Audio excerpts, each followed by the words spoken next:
اب ایک آیت آ رہی ہے آخرت کے مضمون پر. ویسے میں عرض کر چکا ہوں کہ پہلی 4 آیتوں کے اندر بھی آخرت کا مضمون گندھا ہوا موجود تھا جو ہم پڑھ چکے ہیں. یہ آیت بڑی عجیب ہے. اس سٹائل کی آیت جو ہے وہ میرے نظر میں نہیں ہے کہ قرآن مجید میں کہیں اور ہو. یہ انداز، یہ اسلوب. زعم الذین کفروا ان لن یبعثوا، زوم ہو گیا ہے، خیال ہو گیا ہے، خیال خام لاحق ہو گیا. زوم ہم کسے کہتے ہیں؟ بڑا زوم ہے اسے، مطلب یہ کہ اپنے آپ کو بہت کچھ سمجھتا ہے حالانکہ حقیقت میں کچھ نہیں ہے. زوم. تو زعم الذین کفروا، ان کافروں کو یہ زوم ہو گیا ہے، یہ مغالطہ ہو گیا ہے، یہ غلط فہمی لاحق ہو گئی ہے ان لن یبعثوا، کہ وہ دوبارہ نہیں اٹھائے جائیں گے، مرنے کے بعد بعث بعد الموت نہیں ہونی، کوئی دوسری زندگی نہیں. ہے ہاتھ لما توعدون، انہونی بات ہے. ہمارے آباء و اجداد آباؤنا الاولون، وہ ہمارے آباء و اجداد مر کھپ گئے، ان کی تو ہڈیاں بھی گل گئی ہوں گی، وہ بھی دوبارہ اٹھا لیے جائیں گے. ہے ہاتھ لما توعدون، نہیں، انہونی بات. زعم الذین کفروا ان لن یبعثوا. اب دیکھیے اس کے بعد جو آیت کا زور ہے، قل، اے نبی کہہ دیجئے، بلا، کیوں نہیں، وربی، اور مجھے اپنے رب کی قسم ہے، لتبعثن، تم لازماً اٹھائے جاؤ گے، ثم لتنبؤن بما عملتم، پھر تمہیں لازماً جتلا دیا جائے گا جو کچھ کے عمل تم نے کیا ہوگا. وذالک علی اللہ یسیر، اور یہ اللہ پر بہت آسان ہے. اس آیت پر ایک ظاہری اعتراض وارد ہوتا ہے. اس میں دلیل کون سی ہے؟ فرض کیجئے میں ایک بات کہتا ہوں، آپ کہتے ہیں دلیل لاؤ، میں کہتا ہوں میں خدا کی قسم کھاتا ہوں ایسی بات ہے. بھائی دلیل لاؤ نا، قسم میں تو دلیل تو نہیں ہوئی. بظاہر اس آیت پر یہ اعتراض وارد ہوتا ہے کہ اس میں کوئی دلیل نہیں ہے، اذعان ہے، اسے کہتے ہیں خطابی دلیل، اذعانی دلیل.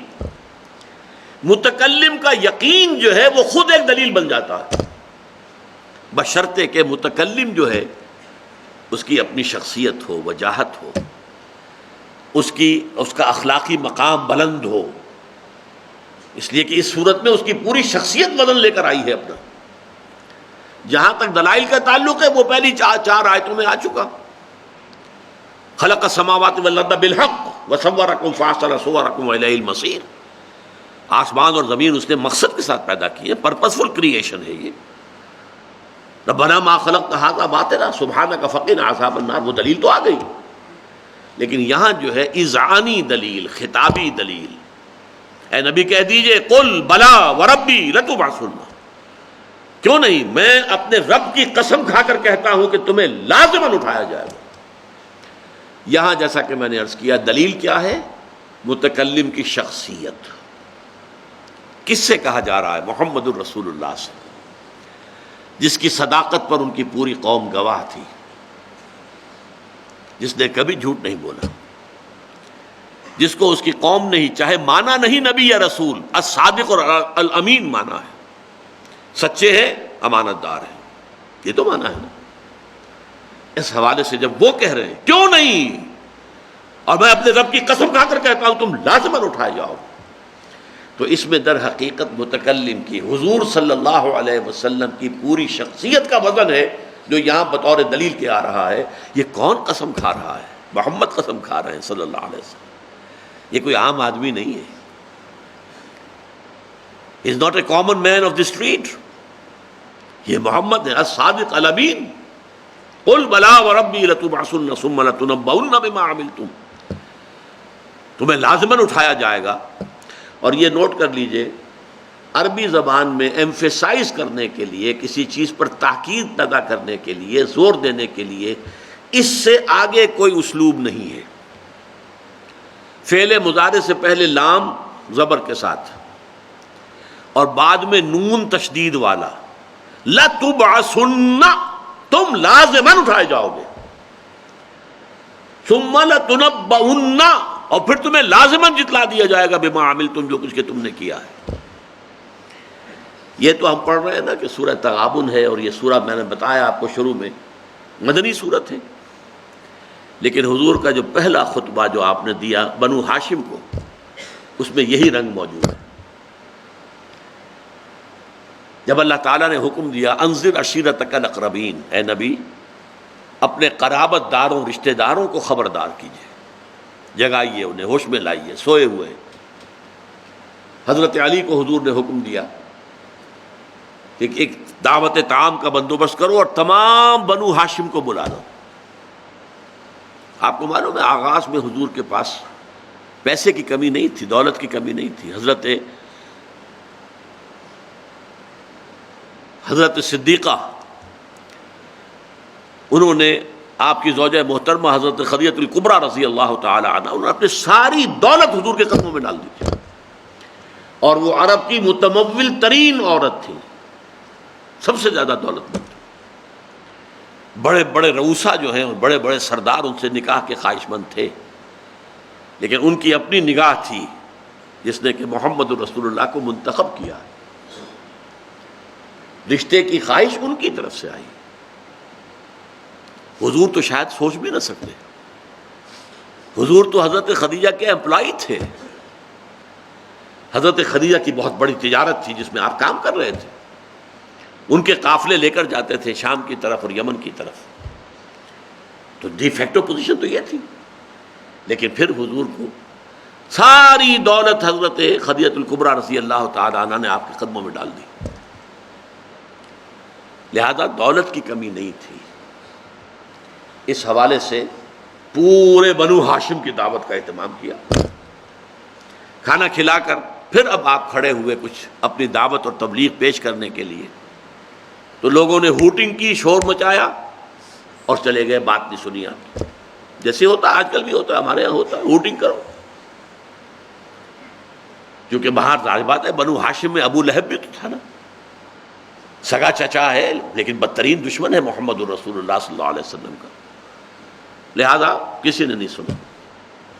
اس وقت تک تو حضرت حمزہ حضرت عباس بھی ایمان نہیں لائے تھے رضی اللہ تعالیٰ عنہما، وہ بھی چھٹے سال جا کر جو ہے آغاز وحی کے 6 سال بعد جا کر حضرت حمزہ ایمان لائے، اور حضرت عباس جو ہے وہ تو اور بھی بہت بعد میں ایمان لائے۔ بہرحال تو پورے بنی ہاشم کو کھانا کھلایا اور آواں دعوت پیش کی، تو سب نے نہیں سنی، چلے گئے۔ آپ نے پھر یہ ہے کہ چند دن کا بیچ میں کوئی وقفہ ڈال کر پھر حضرت علی کو کہا پھر دوبارہ دعوت طعام کا بندوبست کرو۔ حضرت علی آپ کے چچا زاد بھائی تھے، حضور ہی کے پاس رہتے تھے، اور گویا کہ وہ گھر وغیرہ کے سارے معاملات کو حضور نے حضرت علی کے حوالے کیا ہوا تھا۔ پھر کھانا کھلایا، اب حضور کھڑے ہوئے، تو میں یہ کہا کرتا ہوں کہ اب شرم آ گئی ان لوگوں کو کہ 2 مرتبہ کھانا کھایا ہے تو کم سے کم سن تو لینی چاہیے بات کیا ہے۔ پھر آپ نے خطبہ دیا، ان الرائد لا یکذب اہلہ، دیکھو کسی قافلہ کا رہنما جو ہوتا ہے وہ کبھی اپنے قافلے والوں کو دھوکہ نہیں دیتا۔ آپ کو معلوم ہے نا کہ عرب کی سرزمین لقدق صحرا، کوئی سڑکیں تو نہیں تھی، کوئی موٹر ویز تو نہیں تھی، کوئی ہائی ویز، کوئی سپر ویز، کچھ بھی نہیں، لقدق صحرا میں چلے جا رہے ہیں، کوئی شنگھائی میل بھی نہیں ہے لگا ہوا ہے اب فلاں شہر اتنے میل رہ گئے، کچھ بھی نہیں۔ تو جو انتہائی قابل اعتماد انسان ہوتا تھا، جو راستے سے واقف ہوتا تھا، اس کو ساتھ لیتے تھے کہ وہ راستے کی رہنمائی کرے گا، اور کبھی ایسا نہیں ہوا، اس کو رائد کہتے تھے کہ رائد نے اپنے قافلے کو دھوکہ دیا ہو۔ دھوکہ دینے کا مطلب کیا؟ مروا دے سارے قافلے کو، غلط راستے پر ڈال دے اور کسی ایسی وادی میں پہنچا دے جہاں نہ پانی ہے، نہ چارہ ہے، نہ کچھ بھی نہیں ہے، اور پھر سوائے ہلاکت کے اور کچھ نہیں۔ تو حضور نے یہاں سے بات شروع کی، دیکھو ان الرائد لا یکذب اہلہ، رائد نے کبھی اپنے قافلے کو دھوکہ نہیں دیا۔ واللہ لو کذبت الناس جميعا ما کذبتکم ولو غررت الناس جميعا ما غررتکم، خدا کی قسم اگر میں تمام انسانوں کو دھوکہ دے سکتا تب بھی تمہیں کبھی دھوکہ نہ دیتا۔ کیوں؟ You are my kith and kin, میرے رشتہ دار ہو، میرے قریبی عزیز ہو، بالفرض اگر میں جھوٹ بول سکتا پوری نوع انسانی سے تب بھی تمہیں سے کبھی جھوٹ نہ بولتا۔ یہ بالفرض کے انداز میں ہے۔ واللہ لو کذبت الناس جميعا ما کذبتکم ولو غررت الناس جميعا ما غررتکم۔ اب اس کے بعد دعوت شروع ہوئی، واللہ الذی لا الہ الا ہو، اس اللہ کی قسم کے جس کے سوا کوئی معبود نہیں، انی لرسول اللہ الیکم خاصۃ وإلی الناس کافۃ، میں اللہ کا رسول ہوں تمہاری طرف بالخصوص اور پوری نوع انسانی کی طرف بالعموم۔ اب اس کے بعد ہیں وہ یہ واللہ لتموتن کما تنامون، خدا کی قسم تم سب مرو گے جیسے کہ روزانہ رات کو سو جاتے ہو۔ ویسے آدمی موت کے تصور کو اپنے ذہن سے دور ہی رکھتا ہے، دوسروں کو مرتے دیکھتا ہے، تھوڑی دیر کے لیے تو ذرا سی انسان کے اوپر ارتعاش سا اعصاب میں پیدا ہوتا ہے کہ یہی منزل مجھے بھی کبھی یہاں سے گزرنا ہے، آج اپنے اس عزیز کو قبر میں اتار کر جا رہا ہوں، کیا پتہ کل مجھے اتارنے کے لیے یہ عزیز جمع ہو۔ واللہ لتموتن کما تنامون، دیکھو جیسے روزانہ رات کو سو جاتے ہو ایسے ہی ایک روز تمہیں مرنا ہے۔ ثم لتبعثن کما تستيقظون، وہی لام اور نون، ثم لتبعثن، تم لازماً اٹھا دیے جاؤ گے، وہی جو یہاں پر لفظ آیا ہے قل بلا وربی لتبعثن ثم لتبعثن کما تستيقظون، پھر تمہیں لازماً اٹھا دیا جائے گا جیسے کہ روزانہ صبح کو بیدار ہو جاتے ہیں۔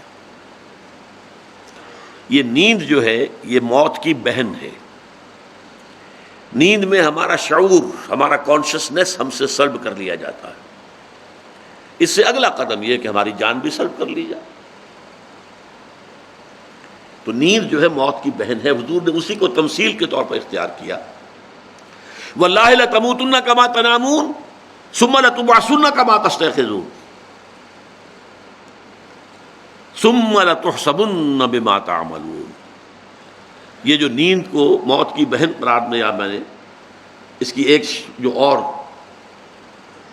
اس سے جڑتا ہوا مسئلہ نوٹ کر لیجئے، حضور کی جو دعا صبح آنکھ کھلنے پر مسنون ہے، الحمد للہ الذی احیانی بعد ما اماتنی والیہ النشور، کل حمد، کل تعریف، کل شکر اس اللہ کے لیے ہے جس نے مجھے زندہ کیا اس کے بعد کہ مجھ پر موت وارد کر دی تھی۔